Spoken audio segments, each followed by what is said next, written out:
All right, so this is the listing and sales goals formula. At the very top, I put in how much income I would hope to make. And we're going to say I want to make $150,000. Then I have to decide, all right, I want 50% of that to come from listings and 50% to come from sales. And you would put in whatever your own numbers are. That means I want to make $75,000 from listings and $75,000 from sales. Then I go break each side down. So I have to figure out what my average sales price per listing is. Now this example is really low, but you'll get the idea. Let's say I make $185,000. That's the average of my listings. They're $185,000. And let's say, not to suggest there's a standard or an average or a normal, that I make 3% of that on my side. That means I make $5,550. Now, I may be on a split. I may have office expenses, so I have to decide what percentage of that I keep. And we're going to say I get to keep 75%. That means for each listing I sell, I make $4,162. Now, I go back and do the same thing on the sales side.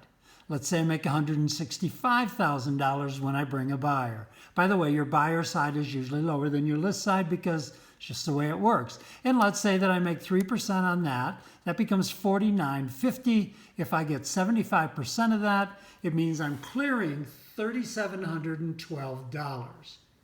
So if I need my income to be $75,000 and I make $41.62 each time, that means I have to do 18 listing transactions to make my $75,000. I divided my $41.62 that I make into 75. Now, let's say that 90% of my listings sell. That actually means I'm going to have to take 20 to be able to sell 18. And if I divide that out over the year, that's 1.66 a month. On the sales side, my $75,000, a little tougher. It comes from $37.12 a piece, which means I need a little over 20. If 90% of those close, it means I need 22 or almost 2 a month, 1.93. So what this is really telling me is that I need to do about 4 deals per month within my parameters in order to meet my goal. Now, obviously, if my goal is $150,000 and I sell $485,000 listings and so on, it means that I'm not going to have to do as many deals.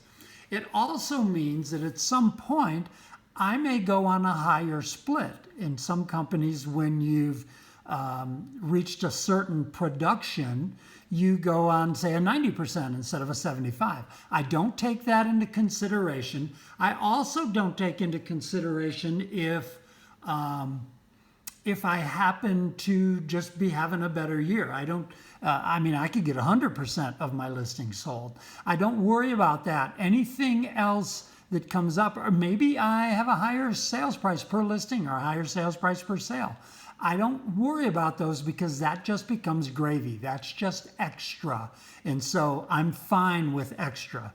What it could mean is if I bump my numbers and lower my the amount of money I pay my company, it means I make more than $150,000 if I do this. And again, in that case, more becomes better.